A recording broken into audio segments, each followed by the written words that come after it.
Saudi আরবের বিরুদ্ধে আরও এক গুরুতর অভিযোগ, আর এই অভিযোগ সত্য হলে তা গাজার মানুষের সাথে চরম বিশ্বাসঘাতকতার শামিল। অভিযোগটি উঠেছে ইতালিতে।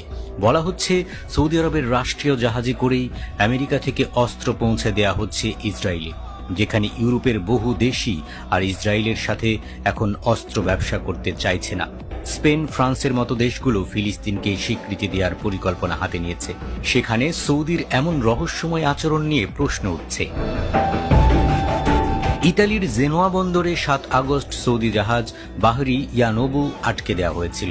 বন্দরে কাজ করা শ্রমিকরা অভিযোগ করেছেন জাহাজটিতে ইসরায়েলের উদ্দেশ্যে অস্ত্র নিয়ে যাওয়া হচ্ছিল। ওয়ার্ল্ড সোশ্যালিস্ট ওয়েবসাইট জানিয়েছে শ্রমিকরা প্রতিবাদ জানিয়ে জাহাজটির বিরুদ্ধে কঠোর প্রতিবন্ধকতা সৃষ্টি করে। তবে জাহাজের মালিক পক্ষ দাবি করেছেন তারা কোনো অস্ত্র পরিবহন করেনি। বহরি ইয়ানোবু যুক্তরাষ্ট্রের বাল্টিমোর থেকে যাত্রা শুরু করেছিল। ইতালীয় অস্ত্র নির্মাতা কোম্পানি লিওনার্দো থেকে নৌসেনার জন্য তৈরি ওটো মোলারা গান সহ অন্যান্য সামরিক সরঞ্জাম আবুধাবির জন্য বোঝাই করার কথা ছিল। শ্রমিকরা অস্ত্রবাহী ওই জাহাজে অস্ত্র, গোলাবারুদ, বিস্ফোরক, বর্মবাহী যানবাহন এবং ট্যাঙ্ক থাকার কথা দাবি করে জাহাজটিতে ইতালির অস্ত্র বোঝাই করতে বাধা দেয়। প্রায় 40 জন শ্রমিক জাহাজে উঠে সমস্ত অস্ত্রের ছবি ও ভিডিও সংগ্রহ করেন, যা কর্তৃপক্ষকে বাধ্য করেছে অস্ত্র চালান তদারকির জন্য স্থায়ী পর্যবেক্ষণ সংস্থা গঠন করতে। শ্রমিকদের স্পষ্ট বক্তব্য ছিল, আমরা যুদ্ধের জন্য কাজ করি না।